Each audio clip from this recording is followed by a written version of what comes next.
প্রিয় শ্রোতা, আসসালামু আলাইকুম। আশা করি ভালো আছেন, সুস্থ আছেন। তো আজকে আমি চলে আসলাম কিছু কথা বলার জন্য। সেগুলো না বললেই নয়। তো আমরা জানি যে দেশের অবস্থা খুব একটা ভালো না। তো যে দেশের অবস্থা, আমাদের অবশ্যই অনেকেরই এগিয়ে নিয়ে যেতে হবে সামনের দিকে।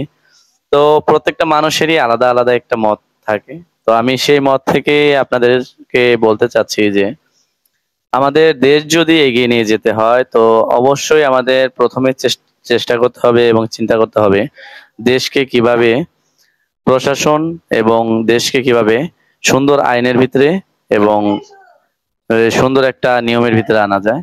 তো সর্বপ্রথম আমাদের চিন্তা করতে হবে এটা যে প্রত্যেকটা দেশে এবং জেলায় এবং থানায় থানায় প্রত্যেকটা জায়গায় জোরদার করতে হবে আর্মি এবং মিলিটারি, বিভিন্ন বিজিবি, সেনাবাহিনীর বিভিন্ন ধরনের দায়িত্ব তাদেরকে হাতে দিতে হবে।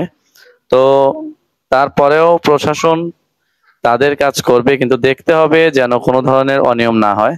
কারণ ইতিমধ্যে আমরা যে অনিয়মগুলো দেখেছি সেগুলো হলো ছোট ছোট অটো থেকে মান্তি নেওয়া।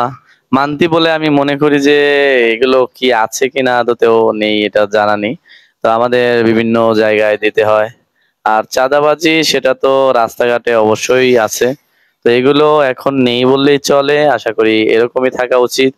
দেশ এগিয়ে নিতে হবে, এগিয়ে নিতে গেলে আমাদের অবশ্যই উচিত দেশের মানুষকে পাশে রেখে দেশটাকে সুন্দর মতো সবাই সচেতন ভাবে সাজানোর জন্য।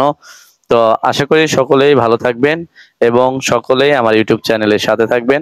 আর বিশেষ করে অটো গাড়ি যারা আমরা চালাই তাদের এই থানার মান্তি বলে একটা জিনিস আছে, যেটা আসলে সরকার জানে কিনা জানি না। তো এটা নেওয়া হয় মাসে মাসে। তো এগুলো যেন, এরকম চাঁদাবাজি যেন আর না হয়, এদিকে জনগণেরও খেয়াল রাখতে হবে প্রত্যেক।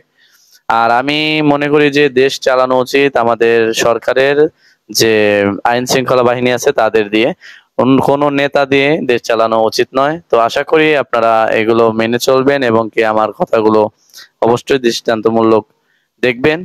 তো দেশ ও দেশের মানুষ সবাই সুস্থ থাক, ভালো থাক, সবাই সতর্ক থাকুন, দুর্নীতিকে প্রশ্রয় না দিন, সবাই সুন্দর থাকুন, ভালো থাকবেন। আসসালামু আলাইকুম।